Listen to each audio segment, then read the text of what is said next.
Perkenalkan, nama saya Herlin Sabrina Sitohang, saya dari kelas 12 IPS 2. Pada video kali ini saya akan menjelaskan mengenai materi ketimpangan sosial.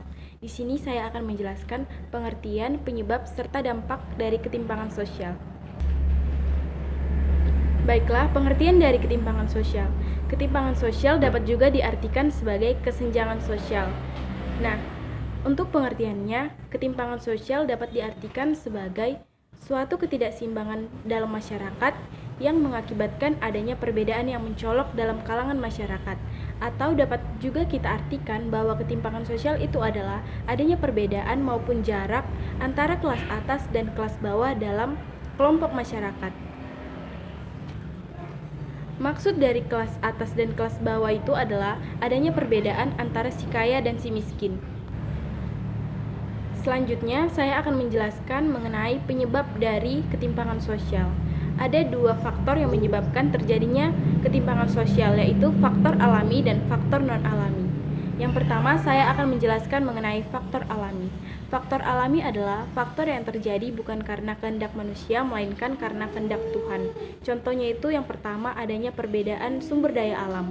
Seperti yang kita ketahui bahwa peningkatan sumber daya alam di suatu daerah berbeda-beda dengan daerah lainnya. Yang kedua adalah perbedaan kondisi geografis suatu daerah. Seperti yang kita ketahui juga bahwa tingkat kesuburan di suatu daerah akan berbeda dengan daerah lainnya. Faktor yang kedua itu yaitu faktor non-alami. Nah, faktor non-alami ini adalah faktor yang dimana manusia turut dalam menciptakan dan menyebabkan ketimpangan sosial. Contohnya itu adalah yang pertama, arus globalisasi. Seperti yang kita ketahui sekarang bahwa perkembangan globalisasi sangat pesat dikarenakan dari kemajuan iptek. Yang kedua itu adalah kebijakan-kebijakan pemerintah. Seperti yang kita ketahui bahwa tidak semua orang dapat mengikuti kebijakan-kebijakan yang telah ditetapkan pemerintah. Yang ketiga ada faktor internal individu, dan yang keempat ada perbedaan kondisi demografi. Selanjutnya yaitu dampak dari adanya ketimpangan sosial.